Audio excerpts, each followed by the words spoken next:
Morning, কেমন আছো তোমরা সবাই? Welcome back to the channel. Welcome তোমাদের একটা নতুন ভিডিওতে। সন্ধে হলেই না মনটা খালি তেলে ভাজা করে। আর এই ঠান্ডার মধ্যে যদি ঘরে বসেই এত সুস্বাদু তেলে ভাজা পাওয়া যায় তাহলে কিন্তু বেশ ভালো হয়। বানাবো আজকে পোট্যাটো চিজ বল আর চিজি ফিশ বল। কিন্তু টুইস্টটা হলো ফিশ বল আজকে আমি বানাবো কাতলা মাছের পেটি দিয়ে। তবে টেস্টে কোনো কম্প্রোমাইজ হবে না, এটা আমার গ্যারান্টি। নিয়েছি সেদ্ধ করা আলু, পেঁয়াজ কুচি, রসুন কুচি, আদা কুচি, আর মাছটাকে এখানে নুন হলুদ দিয়ে সেদ্ধ করে নিয়েছি। চলো তাহলে স্টার্ট করা যাক। আজকের রান্নায় লাগছে ব্রেড ক্রাম্বস, যেটা কিন্তু আমি বাজার থেকে কিনে আনিনি। আমি যখনই ব্রেড ক্রাম্বসের দরকার হয় না বাড়িতেই এইভাবে বানিয়ে নিই। পাউরুটির একটা প্যাকেট কিনে নিয়ে এসেছিলাম, যেটাকে ছোট ছোট টুকরো করে শুকনো খোলায় একটুখানি ভেজে নিয়েছি। তারপর ঠান্ডা হয়ে যাওয়ার পর মিক্সিতে গ্রাইন্ড করে নিয়েছি। কত সহজে দেখো ব্রেড ক্রাম্বস আমার একদম রেডি হয়ে গেল। যেটুকু আজকে দরকার লাগবে ইউজ করব, বাকিটা আমি কিন্তু কন্টেনারে ভরে রেখে দেবো। ফিশ বলের প্রিপারেশনের জন্য প্রথমেই কড়াইতে দিয়ে দিয়েছি সর্ষের তেল, তার সাথে জিরে ফোড়ন দিয়ে আদা আর রসুনটা ভালো করে ভেজে নেওয়ার পর দিয়ে দিয়েছি পেঁয়াজ কুচি। পেঁয়াজটা মোটামুটি একটুখানি ভাজা হয়ে গেলে দিয়ে দিলাম জিরে গুঁড়ো, ধনিয়া গুঁড়ো, তার সাথে হলুদ গুঁড়ো। খুব ভালোভাবে লো ফ্লেমে ভালো করে পেঁয়াজটাকে মশলার সাথে কষিয়ে নেওয়ার পর দিয়ে দিচ্ছি সেদ্ধ করে রাখা আলুটা, আর তার সাথে দিচ্ছি স্বাদমতো নুন আর গরম মশলা। এরপরে অ্যাড করছি একটা ভাজা মশলা, যার মধ্যে আছে ধনে, মৌরি আর শুকনো লঙ্কা। ব্যাস, সমস্ত কিছু মেশানো আমার হয়ে গেছে। খুব ভালোভাবে এবার মিক্স করে নেব। আমার এখানে মিক্সচারটা একদম রেডি হয়ে গেছে। দুটো পার্টে আমি ডিভাইড করে নেব। এই একটা মিক্সচার দিয়েই কিন্তু আমি আজকে ভেজ আর নন ভেজ দু ধরনের চিজ বল তোমাদের বানিয়ে দেখাবো। হাফ পোর্শন আমি তুলে নিয়েছি, কারণ ওটা দেওয়া হবে পোট্যাটো চিজ বল। বাকি পোর্শনটাতে আমি মিশিয়ে দিলাম আগে থেকে সেদ্ধ করে রাখা মাছটা খুব ভালোভাবে মিক্স করে নেওয়ার পর ওপর থেকে ছড়িয়ে দিয়েছি গোলমরিচের গুঁড়ো আর ধনেপাতা। অন্যদিকে পোট্যাটো চিজ বলের জন্য আমি যে মিক্সচারটা রেখেছিলাম তার মধ্যেও একটুখানি ধনেপাতা আর গোলমরিচ গুঁড়ো দিয়ে ভালো করে মিক্স করে দিলাম। দু ধরনের মিক্সচারই কিন্তু আমাদের এখানে একদম রেডি। ময়দা কর্নফ্লাওয়ারের একটা ঘোল এখানে বানাবো। নিয়েছি 1 চামচ ময়দা, তার সাথে 1 চামচ মতো কর্নফ্লাওয়ার, দিয়ে দিচ্ছি চিলি ফ্লেক্স, আর তার সাথে গোলমরিচের গুঁড়ো আর স্বাদ মতো নুন।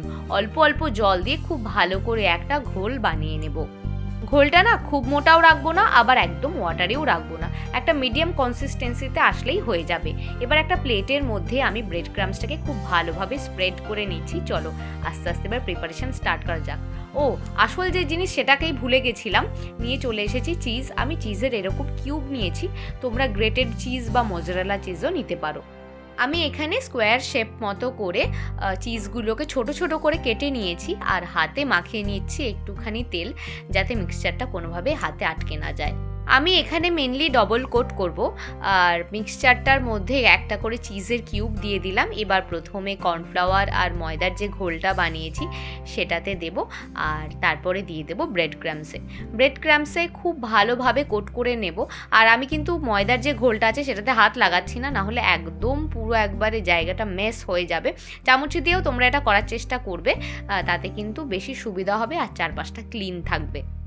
দেখো কত সহজেই আমার একটা পোট্যাটো চিজ বলের প্রিপারেশন রেডি হয়ে গেল। এইভাবে আমি সমস্তটাকে আগে চিজ ভরে নেব, তারপরে একে একে কোটিং করব। বলগুলোতে আমার চিজ ভরা হয়ে গেছে, এবার একে একে কোটিংয়ের পালা। হ্যাঁ, তবে কোটিং করার পর আমি কিন্তু এটাকে একটুখানি ফ্রিজে রেখে আসবো। আধ ঘন্টা 1 ঘন্টা রাখলে ভালো হয়, কিন্তু আমি এই এখন বানাচ্ছি হচ্ছে ফিশ বলগুলো, চিজি ফিশ বলগুলো। ততক্ষণে আমি পোট্যাটো চিজ বলটাকে ফ্রিজে রেখে এসেছি একটুখানি সেট হওয়ার জন্য। কোটিং করার পর এইভাবে কিন্তু এয়ারটাইট কন্টেনারের মধ্যে নিয়ে ফ্রিজের মধ্যে প্রায় 1 সপ্তাহ স্টোর করা যেতে পারে। যখন ইচ্ছা হলো বা বাড়িতে কোনো গেস্ট আসলে কিন্তু গরম গরম ভেজে দিলে বেশ হয়। তোমরা চাইলে এটাকে সিঙ্গেল কোটও করতে পারো, যাতে একটু বেশি ক্রিস্পি হয়, সেই জন্য আমি ডবল কোট করেছি। ফিশ বলগুলোকে আমি ফ্রিজে রেখে আসলাম আর বের করে নিয়ে এসেছি। পোট্যাটো চিজ বলগুলোকে গরম তেলের মধ্যে, খুব গরম তেলও না, মিডিয়াম তেলের মধ্যে আমি ফিশ বলগুলোকে দিয়ে দিয়েছি। একদম ব্রাউন হওয়া পর্যন্ত সুন্দর করে ভেজে নিয়েছি। দেখো পোট্যাটো চিজ বল কিন্তু আমার এখানে ভেজে একদম রেডি হয়ে গেছে। এইবার একে একে ফিশ বলগুলোকে আমি ভেজে নেব।